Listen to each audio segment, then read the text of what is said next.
Hi friends, இன்றைக்கி வந்து பூ கட்டலாம். பூ வந்து நிறைய ஃபங்க்ஷன் நம்ம போவோம் இல்லையா? அப்போ வந்து விதவிதமாக வந்து டிசைனாக நிறைய பார்ப்போம். அதெல்லாம் எப்படி கட்டுறது வாங்க பார்க்கலாம். இப்போ வந்து நூல் எடுத்துக்கோங்க. நூல் எடுத்துகிட்டு இது வந்து கொண்டைக்கெலாம் வைப்போம் இல்லையா? அதுக்கான பூவாக கட்டலாம். இப்போ வந்து நார்மலாக 2 பூ வச்சு கட்டுவோம் இல்லையா? அப்படி இல்லாமல் கீழே மட்டும் வச்சு ஒரு நாட் போடுங்க. எப்பயும் கட்டுவோம் இல்லையா? அது போல் கட்டிக்கங்க. இப்போ வந்து அடுத்த பூ அதை வந்து கட்டுறப்போ மேலே காம்பு இருக்கு இல்லையா? அதை வந்து ஃபஸ்ட்டு காம்பையும் 2வது காம்பையும் சேர்த்து முடி போடணும். 2த்தையும் சேர்த்து ஃபஸ்ட்டு மட்டும். அதுக்கப்புறம் வரப்போ ஒரு காம்பை விட்டுட்டு முன்னாடி இருக்க பூவோட காம்பில் ஜாயின் பண்ணணும். அவ்வளோதான். இப்போ என்னென்னா இது கட்டிட்டு வரப்போ மேலே கீழே அப்படி வரும். அதை வந்து நம்ம கட்டிட்டு வரப்பே அட்ஜஸ்ட் பண்ணிக்கலாம். தொடச்சா கட்டிட்டு வரப்போ அதில் ஒரு டிசைன் வரும். இது வந்து கொண்டைக்கு தலை பின்னிட்டு அடிப்பக்கம் ஃப்ரண்ட்டில் கொஞ்சம் நூல் விட்டுட்டு கடைசியும் நூல் விட்டிங்கன்னா கொண்டை மாதிரி போட்டாலும் சரி, பின்னல் மாதிரி போட்டாலும் சரி, மேலே வச்சு அப்படியே கட்டிடலாம். சூப்பராக இருக்கும். கட்டுறப்போ வந்து நார்மலாக தாங்க தெரியும். ஆனால் கட்டிட்டு பின்னாடி பாருங்கள், இது ஃபுல்லாக கட்டினதுக்கப்புறம் பார்த்திங்கன்னா அவ்வளோ சூப்பராக இருக்கும். இது வந்து முன்ன பின்ன வந்து நம்ம சரி பண்ணிக்கிட்டு தான் வரணும். இப்போ கட்டிட்டு காட்டுறேன் பாருங்கள். ஒவ்வொரு பூவாக 2 பூ வைக்கிறப்போ அந்த காம்பை வந்து நாங்கள் பிரிச்சுட்டு அதை வந்து போடுறப்போ புதுசாக கட்டுறவங்களுக்கு வராது. ஏற்கனவே கட்டி பழக்கம் இருக்கவங்களால 2 பூவாக வச்சு கூட கட்ட முடியும். இதெல்லாம் வந்து பெரிய பூ, பெரிய காம்பு இருக்கும் இல்லையா? அதில் ட்ரை பண்ணி பாருங்கள். சம்பங்கி பூ இருக்கும் இல்லையா? அதில் ட்ரை பண்ணுங்கள் ஃபஸ்ட்டு கட்டுறப்போ. ஏன்னா வந்து அதில் கட்டுறப்போ நமக்கு ஈஸியாக புரியும். அதனால் வந்து அதை செய்யுங்க. இப்போ வந்து இங்கே பாருங்கள், இதை போல் கட்டிக்கிட்டே வந்தோன்னா அந்த டிசைன் வந்துடும். காட்டுறேன் பாருங்கள். ஆனால் வந்து நீங்கள் எப்படி இருந்தாலும் அட்ஜஸ்ட் பண்ணிக்கிட்டே தான் வரணும். கட்டுறப்போ வந்து மேடு பள்ளம் தான் வரும். ஃப்ரண்ட்டில் நம்ம கட்டுறோம் இல்லையா? அந்த டிசைனை விட பின்பக்கம், இந்த பூ இப்படி கட்டுறப்போ பின்பக்கம் வருது இல்லையா? அது வி மாதிரி இந்த டிசைன் இருக்கும். ஒரு செயின் மாதிரி அங்கே பாருங்கள், இந்த டிசைன் இருக்கும். இதை வந்து அப்படியே வச்சோன்னா சூப்பராக இருக்கும். நார்மலாக கட்டுவோம் இல்லையா? அந்த நூலை விட எம்ப்ராய்டரி நூலில் கட்டுறப்போ, அதுவும் கலர் கலராக நிறைய சேரீ கலர் கலராக கட்டுவோம், சுடி போடுவோம் இல்லையா? அந்த கலருக்கு மேட்சாகவே நம்ம நூல் வாங்கி கட்டலாம். அப்போ வந்து பூ கலரையும் நீங்கள் மாற்றிக்கலாம். இதுக்கெல்லாம் வந்து சின்ன காம்பு இருக்கும் இல்லையா? அந்த பூ வாங்காமல் பெரிய காம்பு இருக்க பூ வாங்கினீங்கன்னா சூப்பராக இருக்கும். இப்போ பாருங்கள் எப்படி வந்துருச்சு. இது கட்டுறப்பயே வளைஞ்சி வரும். நல்லா ஈஸியாக இருக்கும், நம்ம கட்டலாம். அடுத்தது இது வந்து காக்கரட்டா. இதுவும் பெரிய காம்பு இருக்கிறது தான். இதுவும் வந்து நார்மலாக கட்டுறா போல் இல்லாமல் கொஞ்சம் டிசைனாக கட்டிக்கலாம். ஃபஸ்ட்டு எப்பயும் வந்து பூ எப்படி கட்டுவோம் அதே போல் ஒரு பூவை எடுத்து வச்சு நாட் போட்டுக்குங்க. ஒன்றும் இல்லை, முன்னாடி வந்து இருக்க பூவை வந்து டைட் பண்ணிவிட்டு காம்பை மட்டும் கொஞ்சம் மேலே இழுத்து அந்த பூவோட அந்த மண்டை இருக்கும் இல்லையா? அந்த பூவில் கிட்ட வரப்போ அது போல் வந்து நாட் போடுங்க. ஏன்னா நம்மளுக்கு காம்பு வேணும். மேலே இருக்கு இல்லையா காம்பு, பூவை வச்சு கட்டணும் இல்லையா? கீழே இருந்தது அதோட காம்போட அடுத்த பூவை ஜாயின் பண்ணி முடிச்சு போடணும். பாருங்கள், இப்போ இந்த பூவை எடுத்து அடிப்பக்கம் வச்சுக்கலாம். வச்சுட்டு இதோட காம்பு இருக்கு இல்லையா? பூவோட காம்பு, அதோட இது மண்டை பகுதியில் எடுத்து முடி போடுங்க. இப்படி ஜாயின் போட்டுக்கிட்டே வந்தோன்னா இதில் ஒரு டிசைன் கிடைக்கும். ஃப்ரண்ட்லேயும் டிசைன் இருக்கும், இதில் பேக்லேயும் டிசைன் இருக்குங்க. இதை வந்து தொடர்ச்சியாக வைக்கணும். இதுவும் ஒரு பூவாக வச்சாதான் அந்த டிசைன் சூப்பராக வருங்க. பூ காம்போட இந்த பூவோட தலையோடு சேர்த்து ஒரு முடி. இப்போ அடிப்பக்கம் வச்சு அடி காம்பு இருக்கு இல்லையா? நல்லா பாருங்கள், அடி காம்போட மேல் பக்கம் பூவோ மண்டையோடு சேர்த்து ஒரு முடி. இவ்வளோதான். தெரியுதா? இந்த டிசைன் வந்து இப்போ ஃபஸ்ட்டு ஒரு 4 பூ கட்டுறப்போ அவ்வளோலாம் டிசைன் தெரியாது. ஆனால் வந்து கட்டிக்கிட்டே வரப்போ இங்கே பாருங்கள், ஃப்ரண்ட்டில் இந்த கேப்பும் வருது, மேலேயும் கீழேயும் வருது இல்லையா? பின்னல் போல் அடியில் பாருங்கள் இந்த டிசைன். இந்த பூ கட்டுறப்போ எந்த கலர் வேணாலும் நீங்கள் போட்டுக்கோங்க. ஆனால் வந்து ரெட்டை பட்டையில் போடுங்க. எம்ப்ராய்டரி நூல்னால் மட்டும் ஒரு பட்டையில் போடுங்க. இப்போ வந்து இது போல் வந்து தொடர்ச்சியாக கட்டிட்டு வரலாம். இதெல்லாம் ஃபங்க்ஷனுக்கு வச்சுட்டு போனால் எப்படி கட்டினீங்கன்னு கண்டிப்பாக கேட்பாங்கங்க. அவ்வளோ அழகாக இருக்கும். பூவை விட அது கட்டின அந்த டிசைன் இருக்கு இல்லையா? அதை நம்ம நல்ல மண்டையில் அப்படி நல்லா ஹேர்பின் குத்தி பிரித்து வைக்கிறப்போ அவ்வளோ சூப்பராக தெரியும் இந்த டிசைன்லாம். பாருங்கள், செயின் போல் அந்த கேப்பும் வரும். ஃப்ரண்ட்டும் சூப்பராக இருக்கும், பேக்லேயும் வந்து பின்னல் வந்து அழகாக இருக்கும். இது போல் கட்டலாம். ஒன்றும் பாருங்கள், எப்படி அப்படியே வரிசையாக அடுக்குனா போல் இருக்கு இல்லையா? சூப்பராக இருக்குல்ல? அப்படி தாங்க. இது வந்து ஃபஸ்ட்டு கட்டுறப்போ தான் வந்து கொஞ்சம் ஒரு மாதிரி கஷ்டமாக இருக்காமல் இருக்கும். ஆனால் வந்து தொடர்ச்சியாக கட்டிட்டிங்கன்னா உங்களுக்கு ப்ராக்டிஸ் ஆகிடும். நீங்கள் எந்த ஃபங்க்ஷனுக்கும் யார்கிட்டையும் பூ கட்டித்தான்லாம் கேட்கவே வேணாம். வெளியிலையும் வாங்கணும்னு அவசியம் இல்லை, நம்மளே கட்டிடலாம். அடுத்தது வந்து இது ஒரு டிசைனுங்க. இதுக்கு வந்து நான் இந்த கலர் நூல் எடுத்திருக்கேன். எம்ப்ராய்டரி கலர் எது வேணாலும் நீங்கள் எடுக்கலாம். கலராக போட்டால் சூப்பராக இருக்கும். அது பூவோட கலருக்கு எது வந்து சூட்டபிள் ஆகுதோ அந்த கலரை நீங்கள் சூஸ் பண்ணிங்க. ட்ரெஸ்ஸுக்கும் மேட்ச் பண்ணிக்கோங்க. இது வந்து நார்மலாக எப்படின்னா நிறைய இடத்துல பார்த்துருப்போம், பந்து போல் தலையில் கட்டி வச்சுருப்பாங்க. எப்படி கட்டுறீங்க அப்படின்னா இப்படி தான்.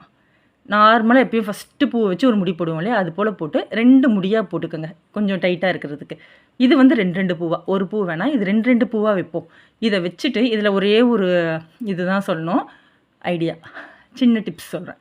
2வது பூவும் நார்மலாக 2 பூ வச்சு கட்டிட்டோம் இல்லையா. இப்போ கட்டுறப்போ இதில் என்ன விஷயம்னா, அந்த பூ கட்டுறப்போ அப்படியே பெரட்டிடணும். கட்டிட்டு வரப்பயே விரல்லையே அது வந்து இந்த பக்கமும் அப்படியே கட்டுறப்போ முடி போடுறப்போ அப்படியே பெரட்டிட்டோன்னா பக்கத்தில் ரொம்ப நெருக்கமாக நம்ம ஆகிடும். அப்போ வந்து அது வந்து நம்மளுக்கு ரொம்ப கிட்ட இருக்கா போல் இருக்கும். இப்போ வந்து இது கொஞ்சம் மலர்ந்த பூ, கொஞ்சம்னா அதை ஃபுல்லாக மலராத பூ, கொஞ்சம் தான் மலர்ந்துருக்கு. இது மலர்ந்துருச்சுன்னா அவ்வளோ நெருக்கமாக இருக்குங்க. இது வந்து நான் பெரிய காம்பு வேணுன்றதுக்காக காக்கரட்டால வந்து கட்டி காட்டுறேன். இல்லைன்னா இது மல்லிகைப்பூலாம் கட்டணுன்னா செண்டு மாதிரி இருக்கும். பாருங்கள் 2 2 பூவாக இது கட்டிக்கலாம். அப்படியே வந்து கட்டுறப்போ அப்படியே வந்து நம்ம அப்படியே உருட்டி நம்மள கையிலேயே அப்படியே உருட்டி கிட்ட கொண்டு வந்துடணும். கொண்டு வந்து நம்ம முடி போட்டோம்னா சூப்பராக இருக்கும். இது போல் கண்டினியூவாக தொடர்ச்சியாக கட்டிக்கலாம்.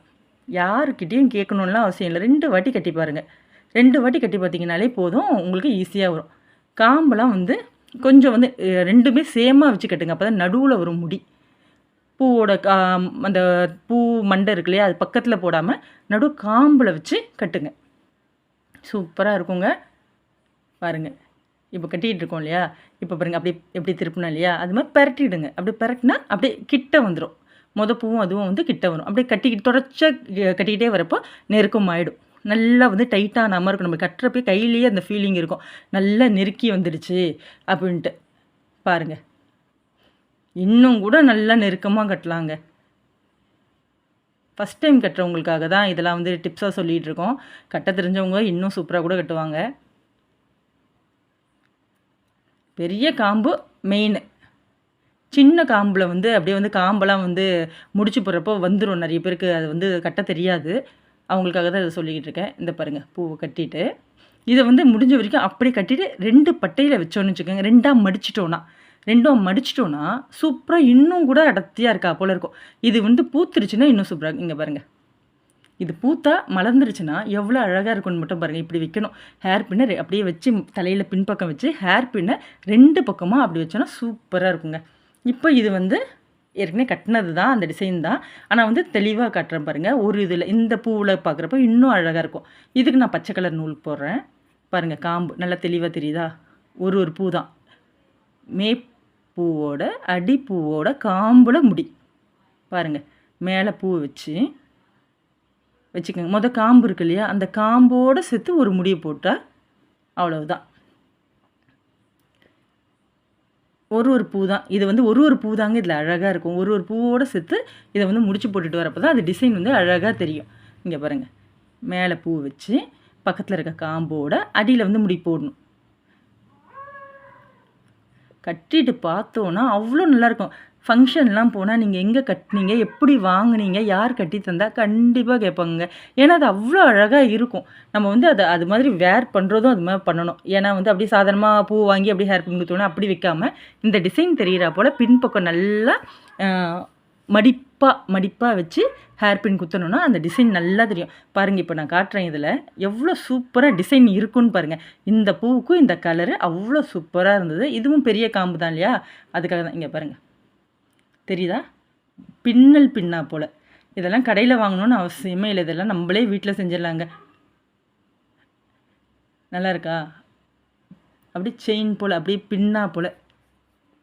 இதான் வந்து கிறிஸ் கிராஸ் மெத்தட் சொல்லுவோம் இல்லையா, அதுதான் இது. அப்படியே ஒரு வரிசையாக அப்படியே பல்லு வரிசை போல் எங்கேயும் முன்ன பின்னெல்லாம் இல்லாமல் நேர் காம்பாக வச்சு சூப்பராக இருக்கும். அவ்வளோதாங்க. இப்போ வேறு இது வந்து நார்மல் பூ எப்பயும் கட்டுவோம் இல்லையா, அதுதான். இது கட்ட தெரியாதவங்களுக்காக சொல்கிறது தான். ஃபஸ்ட்டு ஒரு பூவை வச்சு நாட்டு, ஒரு பூவை வச்சு நூல் எடுத்து ஒரு சுற்றி அது தலைப்பகுதியில் இது போல் போட்டு அப்படியே இருக்கணும்னா டைட் ஆகிடும். இது போல் தொடர்ச்சியாக நம்ம கட்டிக்கிட்டே வரணும். இது வந்து நார்மலாக எப்பயுமே நம்ம செய்வோம் இல்லையா, அந்த இது தாங்க. நார்மலாக பூ கட்டுற டிசைன் தான்.